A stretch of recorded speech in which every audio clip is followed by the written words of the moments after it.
kembali lagi bersama saya Jackson Kalimba Content Expert. Di video kali ini kita akan membahas tentang bahaya bullying dan upaya pencegahan bullying, baik itu di tingkat SD, SMP, dan SMA. Yuk saksikan video saya. Selamat siang untuk kita semua. Siang. Bagaimana kabar kalian semua? Oke, baik, terima kasih atas sambutannya. Jadi di pertemuan kita kali ini kita akan membahas tentang bahaya bullying dan upaya pencegahan bagi anak. Oke, kita masuk ke pertama itu tentang pengertian bullying. Apa itu bullying? Bullying adalah perilaku atau sifat agresif yang dilakukan berulang kali oleh satu individu atau kelompok terhadap orang lain yang lebih lemah dengan tujuan merendahkan atau menyakiti. Jadi itu bullying ini dilakukan itu secara individu maupun berkelompok, ya kan? Dan yang bertujuan untuk merendahkan orang lain atau seseorang yang lemah. Itu. Bisa kita lihat pada gambar ini ada seseorang yang menangis, ya kan? Dari ekspresinya itu dia sudah mengalami kekerasan atau penindasan dari temannya. Adapun jenis-jenis bullying terbagi menjadi 4. Oke, kita lihat.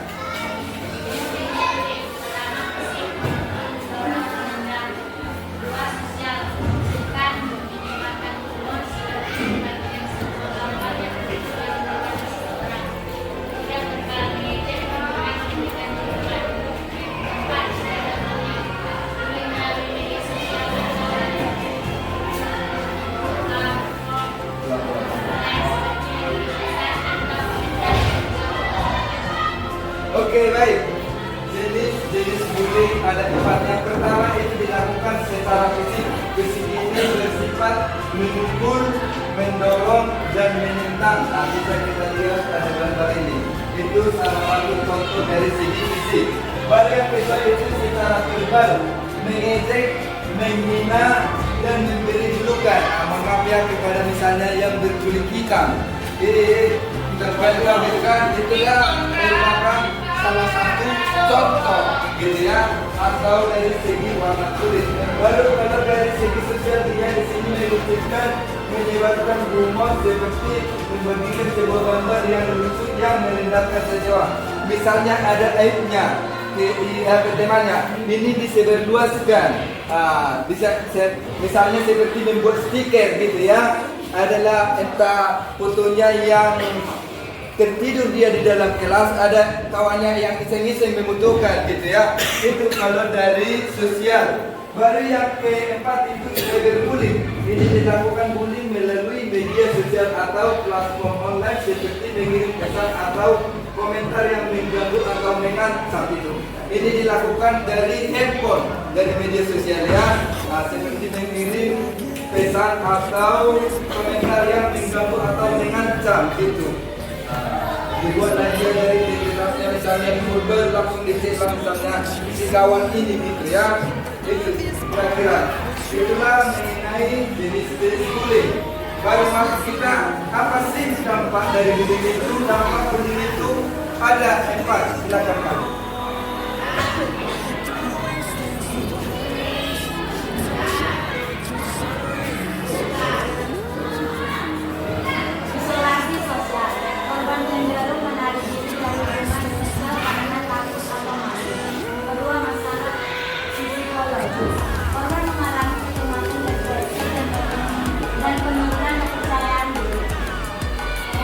Prestasi akademik dan korban sering merasa tersakur dan sulit berkonsentrasi di dalam kelas. Keempat, masalah kesehatan fisik. Rasa sakit fisik akibat bullying atau gejala psikosomatik atau gejala psikologi seperti sakit kepala dan insomnia atau trauma. Oke, baik. Dampak bullying itu terbagi menjadi 4. Yang pertama itu isolasi sosial. Korban cenderung menarik diri dari lingkungan sosial karena takut atau malu. Bisa kita lihat pada gambar 1 dan gambar 2. Ya kan? Baru yang kedua itu prestasi akademik menurut korban sering merasa terganggu dan sulit berkonsentrasi di dalam kelas. Kemudian baru dari prestasi akademik jadi dia bermalas-malasan karena sudah ada dia mengalami bully gitu ya. Baru yang ketiga itu masalah psikologis. Korban mengalami kecemasan, depresi dan penurunan kepercayaan diri. Kita lihat dari itu. Ada seorang yang mengalami depresi, dia tidak percaya lagi dengan apa yang dia miliki, gitu ya. Baru yang keempat itu masalah kesehatan fisik. Rasa sakit fisik akibat bullying atau gejala psikosomatik akibat dari gejala psikologis itu seperti sakit kepala dan insomnia, kesulitan tidur dan trauma. Itulah kira-kira mengenai dampak dari bullying itu. Oke, baik. Kita lanjut lagi. Tanda-tanda mengalami peserta didik mengalami bullying itu. Ada ini dibagi menjadi 4. 1. Perubahan perilaku. Siswa yang biasanya aktif menjadi mendiam dan cemas. 2. Menghindari sekolah. Mengeluh sakit atau pergi ke sekolah. 3. Penurunan prestasi. Kesulitan mengikuti pelajaran teknik. Menurunnya nilai akademik. 3. Cedera fisik. 4. Lebam yang tidak dapat dijelaskan. Oke, baik. Tanda-tanda peserta didik mengalami bullying terbagi menjadi 4 ya. Yang pertama itu perubahan perilaku. Yang dimana siswa biasanya aktif menjadi pendiam dan cemas setiap dari segi perilakunya. Baru yang kedua itu menghindari sekolah. Bisa kita lihat di sini sekolah yang berada di layar media, kan dia lagi belajar dengan tidur, dia merasa cemas, menghindar sakit atau menolak pergi ke sekolah. Baru yang ketiga itu cedera fisik, dia mengalami luka dan tidak dapat dijelaskan. Baru yang terakhir itu penurunan prestasi yang mana di sini pendidikan dalam mengikuti pelajaran dan menurunnya nilai akademik. Misalnya dia tidak bersuara menjadi suara ditunggu. Karena dia mengalami bullying itu atau pembencian dan pembelaan dari temannya. Kira-kira itu ya. Oke, baik. Mengapa sih bisa terjadi bullying ini? Ada juga 4. Silakan. 1. Tekanan sosial. Terkadang aku merasa didorong oleh kelompok teman untuk membuli agar diterima. 2. Rasa ingin berkuasa. Pelaku ingin menunjukkan bahwa dia lebih tinggi dari seseorang. 3. Kurangnya empati. Tidak mampu merasakan atau memahami penderitaan orang lain. 4. Pengaruh lingkungan. Anda yang berasal dari lingkungan dengan kekerasan mungkin cenderung meniru perilaku seseorang. Oke, baik. Di sini ada 4 ya. Yang pertama itu karena tekanan sosial, yang dimana tekanan perilaku merasa didorong oleh kelompok teman untuk membuli agar diterima. Itu. Misalnya adalah sekumpulan orang mau masuk ke satu orang ini, namun dia supaya bisa dia masuk ke kelompok mereka harus dia diremehkan dulu, kayak dia dulu gitu. Ya kan, itulah dari tekanan sosial. Baru yang kedua itu rasa ingin berkuasa, yang dimana pelaku ingin menunjukkan bahwa dia lebih tinggi dari si korban itu. Bahwasanya saya laki dua, walaupun sisi badannya lebih besar badannya, tapi tidak bisa diganti posisinya gitu. Itulah yang disebut dengan rasa ingin berkuasa. Makanya tadi bagaimana supaya dia hormati, dia harus dibuli dulu yang mau masuk ini, supaya dia tidak melawan, seperti itu kira-kira ya. Baik, yang selanjutnya itu kurangnya empati, yang dimana di sini tidak mampu merasakan atau memahami penderitaan orang lain itu. Kita ambil salah satu contoh, kawannya udah mau mati, dia tidak menyawa seperti itu ya, dan tidak mengalami yang dia rasakan yang seperti itu. Adanya seperti kehilangan, bagi dia sama kita tapi sama kawan kita juga sakit. Itulah karena tadi belum bisa merasakan yang dirasakan oleh teman kita. Oke, baik. Yang selanjutnya itu pengaruh dari lingkungan. Anak yang berasal dari lingkungan dengan kekerasan itu cenderung meniru perilaku tersebut di sekolah. Seperti yang sebelumnya sudah Bapak bilang itu bahwasanya lingkungan tempat tinggal kita di mana kita berada sangat mempengaruhi pola perilaku kita. Itu. Kalau lingkungan kita baik itu pasti kemanapun kita pergi pasti akan baik. Namun kalau lingkungan yang keras pasti ini dia tadi terjadilah sifat-sifat jiwa-jiwa mencuri itu.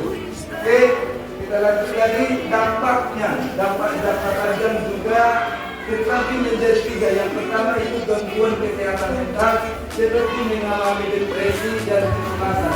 Inilah contohnya ada di kelompok yang membuli kawannya. Baru yang kedua itu kesulitan sosial, masalah dalam membangun hubungan interpersonal atau interaksi yang sehat. Padahal kita itu tidak bisa hidup sendiri, harus membutuhkan bantuan orang lain, harus bisa berkomunikasi dan berinteraksi, gitu ya. Baru yang ketiga itu hilangnya kepercayaan diri, korban merasa tidak berharga atau tidak dihadapi dengan ketakutan di lingkungan sosial.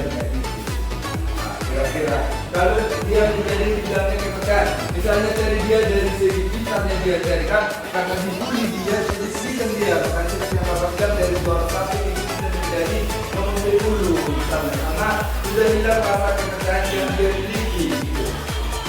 Oke, baik, langkah-langkah pencegahan bullying ada ini 4 yang bisa Bapak simpulkan. Yang pertama itu memberi pendidikan tentang dampak bullying kepada siswa dan orang tua. Baru yang kedua, sekolah perlu memiliki kebijakan anti bullying yang tegas. Baru yang keempat itu mendorong nilai saling menghormati dan toleransi di lingkungan sekolah. Yang keempat, memberi konseling bagi korban maupun pelaku untuk mencegah terulangnya bullyingnya di sini. Jadi inilah yang kita lakukan, sosialisasi tentang bullying, bahaya bullying itu. Seperti tadi di awal itu sudah Bapak jelaskan apa sih itu bullying kan? Itu. Ini langkah-langkah pencegahannya ada 4. Dan kita itu dikenal dengan masyarakat yang beragam, tahu beragam. Kita itu tidak hanya satu suku, namun beragam. Jadi kita itu harus bisa menanamkan toleransi, saling menghormati dan saling menghargai satu dengan yang lain. Ya.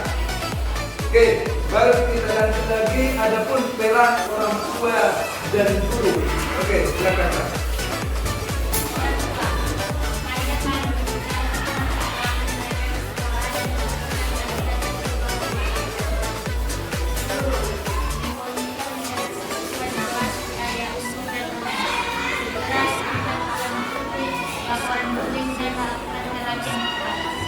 Oke, baik. Ini peran orang tua dan guru. Bisa kita lihat pada gambar ini kan sekumpulan siswa-siswa beserta dengan guru-guru. Yang dimana diperhatikan itu satu dengan lain. Orang tua, dari orang tua itu perannya ajak anak berbicara tentang pengalaman mereka di sekolah dan diperhatikan tanda-tanda perubahan perilaku si anak. Seperti yang kita ketahui bahwasanya orang tua kita itu sibuk dengan pekerjaannya. Kalau enggak bekerja mereka, kalian tidak bisa makan. Dan walaupun sibuk, orang tua itu harus memiliki waktu sama kalian, misalnya itu makan bersama dan mengajak si anak itu mengobrol dan memperhatikan bagaimana perubahan dia di sekolah, gitu ya. Kalau dari guru, memonitoring interaksi siswa di kelas, di area umum dan online, segera tidak lagi dilaporkan bullying dan lakukan terapi yang tepat. Jika ada seseorang itu yang melakukan bullying, itu harus dikasih sanksinya. Misalnya itu dibawa ke BK untuk ditanyakan kenapa bisa dia melakukan seperti itu, supaya tidak terjadi yang namanya bullying. Oke, ya, dari orang tua dan guru. Oke, baik. Ini tentang penutup. Bullying adalah tanggung jawab bersama, itu ya. Bullying ini adalah tanggung jawab bersama, tidak hanya tanggung jawab individu maupun kelompok. Jadi itu harus bersama. Jadi kita semua memiliki tanggung jawab untuk menciptakan lingkungan sekolah yang aman dan inklusif. Setiap tindakan bullying harus segera ditindaklanjuti dan kita harus terus mendidik peserta didik tentang pentingnya saling menghormati dan di mana kita bisa bersama di sini karena persatuan oleh pendidikan. Jadi seperti seperti yang Bapak bilang tadi, kita itu dipersatukan oleh pendidikan dan kita harus menerapkan yang namanya lingkungan yang inklusif, harus bisa menghargai satu dengan yang lain. Jauhkan dulu ego muda seperti merasa berkuasa, itu dihilangkan. Kita itu harus bisa menerima orang lain karena kita memiliki hak asasi manusia, yaitu bebas mengeluarkan pendapat. Perhatikan di sini ada 4 gambar yang menjadi pertanyaannya. Coba dulu perhatikan gambar berikut dan kasih pandanganmu tentang gambar tersebut. Ayo, siapa yang bisa mengasih pandangannya? Saya Pak. Oke, silakan Pak. Perkenalkan, nama saya Jackson. Berikan saya izin untuk memberi pendapat tentang gambar tersebut. Pandangan saya terhadap gambar tersebut tidaklah ada sumber tindakan bullying dari kelompok terhadap individu, di mana yang pertama yaitu bullying terhadap fisik, yang kedua verbal, yang ketiga sosial, dan yang keempat berbullying. Sekian dari saya, terima kasih. Oke, terima kasih Bang. Ayo applause dulu.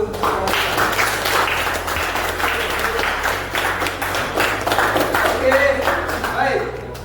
Ada lagi yang lain selain dari abang ini tadi? Oke, silakan Kak. Kenalkan, nama saya Ninja. Izinkan saya menjawab pertanyaan dari gambar tersebut. Di gambar pertama adalah gambar di mana ada seorang siswa yang dibully melalui tindak fisik. Di gambar kedua, bullying verbal, di mana dia diejek oleh teman-temannya. Di gambar ketiga adalah bullying sosial, di mana teman-temannya sedang memvideo dia dengan cara mengejeknya. Dan di gambar keempat adalah cyberbullying, di mana dia dibully melalui media sosial. Oke, terima kasih Kak. Oke, applause dulu.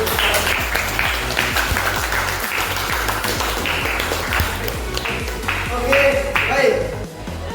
Berdasarkan dari hasil penyelidikan yaitu tentang bullying. Ada 4 tadi jenis bullying. Yang pertama itu tentang apa?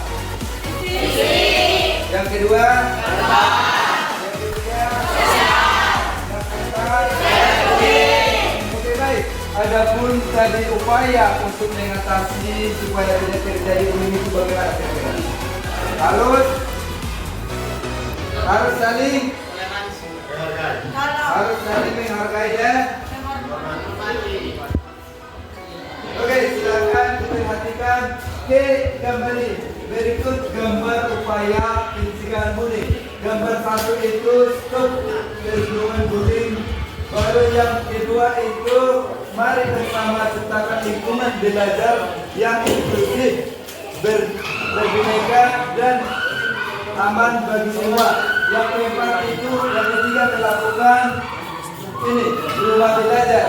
Baru yang keempat itu sosialisasi.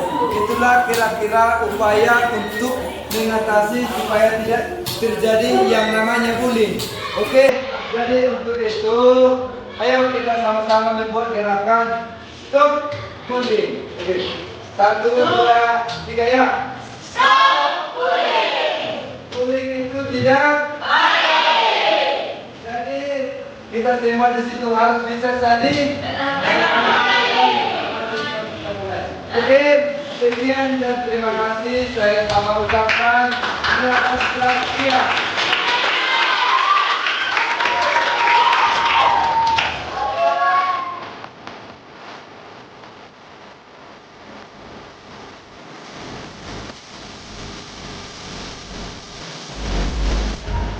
Kita